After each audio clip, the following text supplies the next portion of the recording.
최근 쿠팡 개인정보 유출 사건이 뉴스에 많이 등장합니다.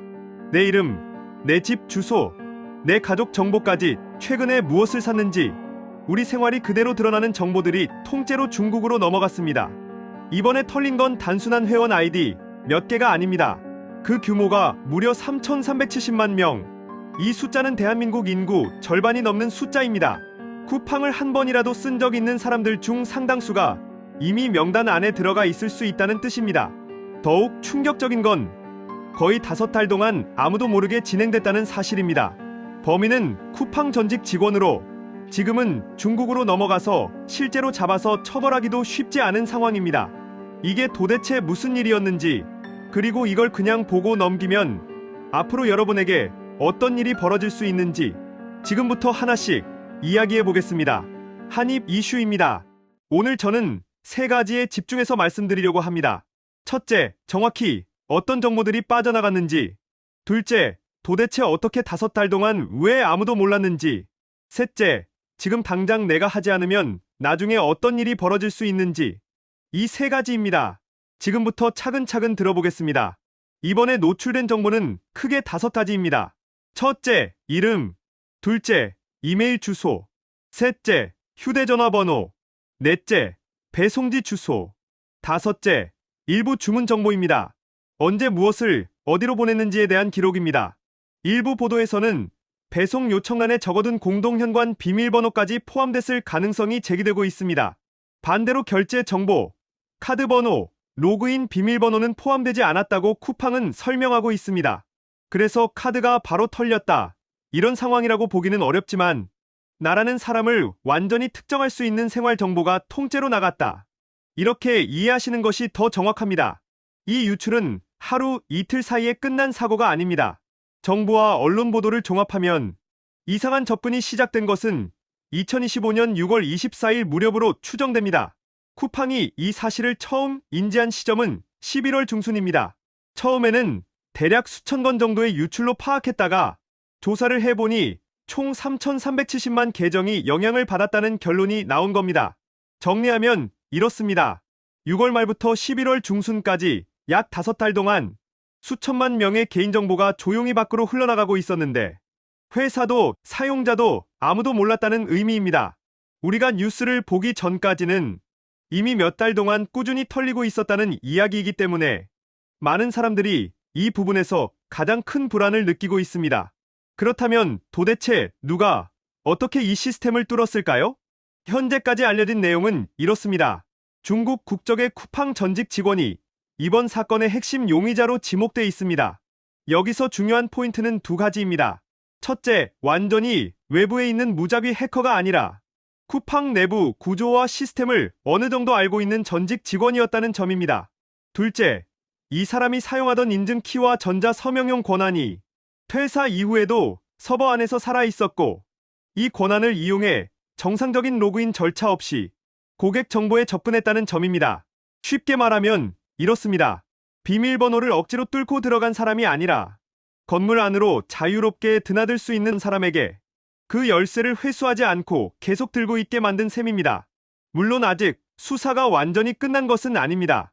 최종적으로 누구의 책임인지, 어떤 범죄가 성립하는지는 수사 결과와 재판을 지켜봐야 합니다.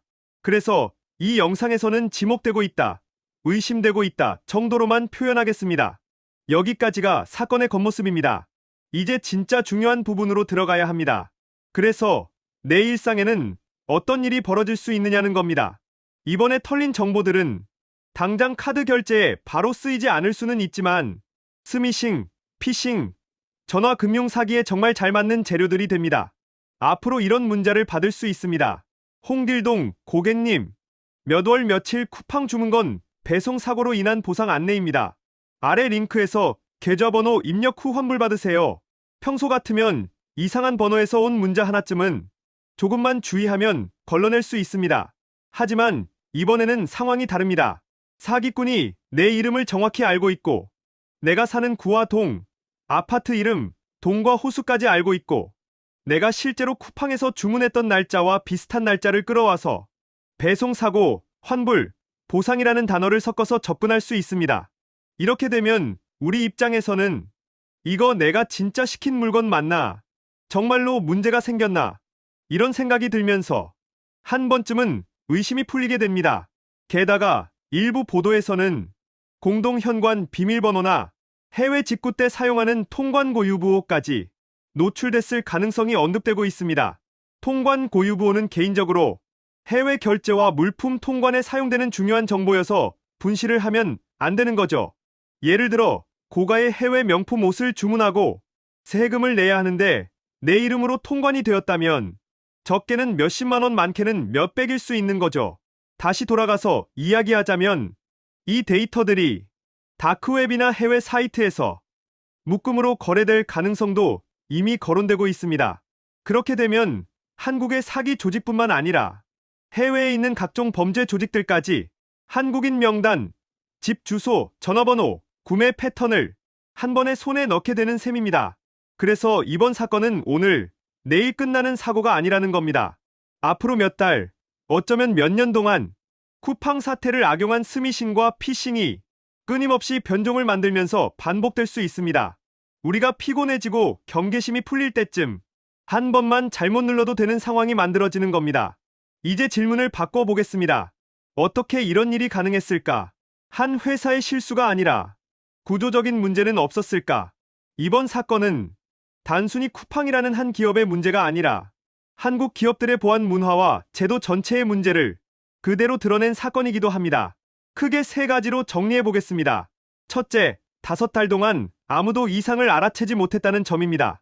수천만 명의 정보가 저장된 서버에서 해외에서 들어오는 대량의 비정상적인 접근이 장기간 계속됐다면 보통은 탐지 시스템이 이상 신호를 보내야 합니다. 해외에서 특정 계정으로 반복적인 조회가 일어나거나 짧은 시간 안에 너무 많은 양의 정보가 빠져나가려 하면 경보가 울리고 자동으로 차단이 되거나 최소한 담당자가 즉시 확인을 했어야 합니다. 그런데 이번에는 고객이 협박성 메일을 받고 직접 신고를 한 뒤에야 회사 내부에서 이상하다는 생각을 하고 조사가 시작됐습니다. 둘째, 퇴사자 권한 관리가 제대로 되지 않았다는 점입니다. 이번 공격에 사용된 것은 쿠팡 서버 안쪽에서 사용하는 인증키와 전자 서명용 권한이었습니다. 회사가 사람을 채용할 때는 업무를 위해 계정과 권한을 만들어 주고 퇴사하면 그 권한을 바로 회수해야 합니다. 이건 어느 회사든 반드시 지켜야 하는 기본 중의 기본입니다. 개인정보 보호법에도 퇴사자의 계정과 권한을 지체 없이 삭제해야 한다는 의무가 있습니다. 만약 이번 사건이 알려진 대로라면 이 기본적인 절차가 제대로 지켜지지 않았다는 의미가 됩니다. 셋째, 과징금과 처벌이 너무 약하다는 구조적인 문제가 있습니다. 최근 몇 년간 통신사, 포털, 쇼핑몰 등에서 수백만 건, 수천만 건의 정보 유출 사고가 반복돼 왔습니다. 그때마다 몇십억, 많게는 100억 정도의 과징금이 부과되고 회사 대표가 사과문을 내고 조금 시간이 지나면 사람들의 기억에서 조용히 사라지는 패턴이 반복돼 왔습니다. 이러다 보니 기업 입장에서는 보안에 충분히 투자하는 비용보다 사고가 난 뒤에 과징금을 내고 넘어가는 비용이 더 싸게 느껴질 위험이 있습니다.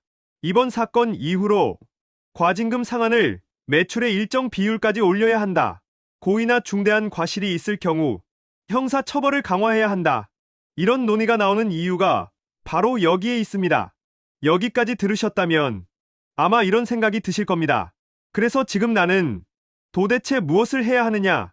이제부터는 당장 우리가 할 수 있는 일들을 체크리스트 형식으로 정리해 보겠습니다. 첫 번째, 쿠팡 비밀번호를 바로 변경해야 합니다. 영상 보시고 나서 미루지 마시고 오늘 안에 바로 바꿔두시는 것을 권장드립니다. 여기서 더 중요한 것은 쿠팡과 같은 비밀번호를 쓰고 있는 다른 사이트들의 비밀번호도 전부 바꾸는 것입니다. 많은 분들이 이렇게 생각하실 수 있습니다. 이번에 비밀번호는 안 털렸다면서요. 왜 바꿔야 하죠? 맞습니다. 이번에 공식적으로 유출된 정보는 이름, 이메일, 전화번호, 주소, 일부 주문 내역입니다. 그런데 해커 입장에서는 이메일과 전화번호를 통해 이미 아이디, 후보를 대부분 알고 있는 상태입니다. 여기서 다른 사이트의 비밀번호가 쿠팡과 똑같다면 그 사이트는 사실상 문이 열려 있는 것이나 마찬가지가 됩니다. 잠깐 귀찮음을 감수하고 비밀번호를 전부 손보지 않으면 나중에 한 번에 털릴 수도 있다는 점을 꼭 기억하셨으면 합니다. 두 번째, 쿠팡과 택배를 사칭하는 문자와 전화는 무조건 의심부터 해야 합니다. 앞으로 이런 내용의 연락이 올 수 있습니다. 개인정보 유출 보상금, 지급 안내, 배송 사고 환불 계좌 입력 요청, 본인 확인을 위해 원격 제어 앱 설치 요구, 로그인 재인증 필요, 아래의 링크 클릭 요청. 이런 연락은 진짜든 가짜든 일단 링크부터 누르지 않는 것이 정답입니다. 궁금하면 문자나 메일 속 링크를 누르지 말고 직접 쿠팡 공식 앱을 켜거나 주소를 직접 입력해서 공식 홈페이지에 들어가 확인해야 합니다. 세 번째, 출처가 불분명한 링크는 원칙적으로 모두 차단한다는 마음가짐이 필요합니다. 택배 조회도 마찬가지입니다. 문자 메시지 속 링크를 누르지 말고 택배사 공식 앱이나 포털 사이트에서 송장 번호를 직접 입력해서 조회하는 습관을 들이면 스미싱 피해를 크게 줄일 수 있습니다. 네 번째, 공동 현관 비밀번호와 해외 직구에 사용하는 통관 고유 부호를 점검해야 합니다. 쿠팡 배송 요청란에 공동 현관 비밀번호를 적어두셨던 분들은 관리사무소에 연락해서 비밀번호를 바꾸는 것을 권장드립니다. 해외 직구를 자주 이용하신다면 개인 통관 고유 부호를 새로 발급받는 것도 한번 고려해 볼 만합니다. 다섯 번째, 신용과 명예 도용 모니터링을 설정해 두는 것이 좋습니다. 데이터 유출의 진짜 문제는 사고가 발생한 바로 그날이 아니라 몇 달 뒤, 몇 년 뒤에 갑자기 나타날 수 있는 후폭풍입니다. 어느 날 갑자기 내 명의로 발급된 카드가 생겨 있거나 내가 모르는 대출이 실행돼 있을 수 있습니다. 그래서 은행과 카드사 앱에서 신규 계좌 개설과 신규 카드 발급 알림을 켜놓으시고 통신사나 신용정보 회사에서 제공하는 명예 도용 알림 서비스가 있다면 이용을 검토해 보시는 것도 좋겠습니다. 이제 정리해 보겠습니다. 이번 쿠팡 사건은 단순히 한 회사가 큰 사고를 한 번 낸 수준의 문제가 아닙니다.